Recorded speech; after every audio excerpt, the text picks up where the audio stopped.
Selamat Hari Baru Bapak Ibu dan Saudara yang terkasih dalam Tuhan Yesus Kristus. Doa kami, Bapak Ibu dan Saudara semua mendapatkan kemurahan, sukacita dan anugerah damai sejahtera di hati. Sekalipun mungkin di dalam kehidupan kita ada banyak hal yang Tuhan belum jawab, tapi terus setia percaya akan janjinya. Izinkan saya mengantarkan Bapak Ibu dan Saudara semua di dalam perenungan pagi ini dengan membaca satu bagian firman Tuhan, yaitu Matius pasal 26 ayat yang ke-8. Firman Tuhan berkata, "Melihat itu, murid-murid gusar dan berkata, 'Untuk apa pemborosan ini?'" Ayat firman Tuhan ini adalah rangkaian dari cerita ketika di dalam Matius pasal yang ke-26, perikop yang pertama, Tuhan Yesus menyampaikan pemberitahuan tentang penderitaannya. Kemudian di dalam perikop kedua diceritakan di sana ada seorang perempuan yang menuangkan minyak yang mahal di atas kepala Tuhan Yesus. Dan ayat ini menjelaskan tentang respons bagaimana para murid. Di dalam Injil yang lain salah satunya adalah Yudas yang mengatakan bahwa apa yang dilakukan perempuan ini adalah sebuah pemborosan. Minyak itu adalah minyak yang harganya, kalau kita bandingkan dengan teks-teks yang lain, Injil-Injil yang lain, 1 tahun bekerja baru mendapatkan minyak itu. Tapi dicurahkan begitu saja, ini adalah pemborosan. Yudas salah satunya adalah murid Yesus. Tapi di dalam kisah berikutnya kita tahu bahwa perikop sesudahnya dia pergi meninggalkan momentum kebersamaan itu dan berunding untuk menyerahkan Yesus.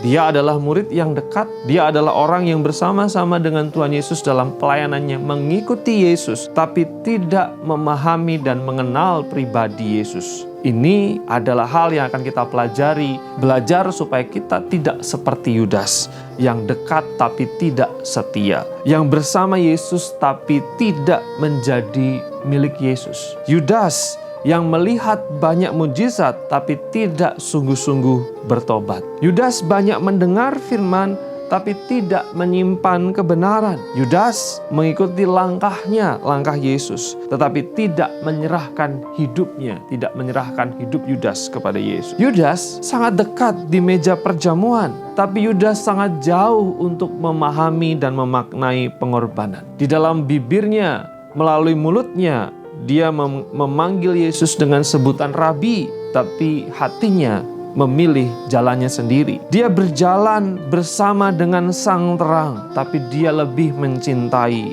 kegelapan. Dia terlibat di dalam pelayanan, tapi ternyata dia terikat dengan berbagai kepentingan. Kita diingatkan tentang bagaimana kita seharusnya melihat Yesus Kristus sebagai sumber terang itu. Tapi bukan hanya dekat kepada terang, tetapi kita hidup di dalam terang. Kita harus hidup di dalam Yesus, bukan hanya hidup di sekitar atau di sekeliling Yesus.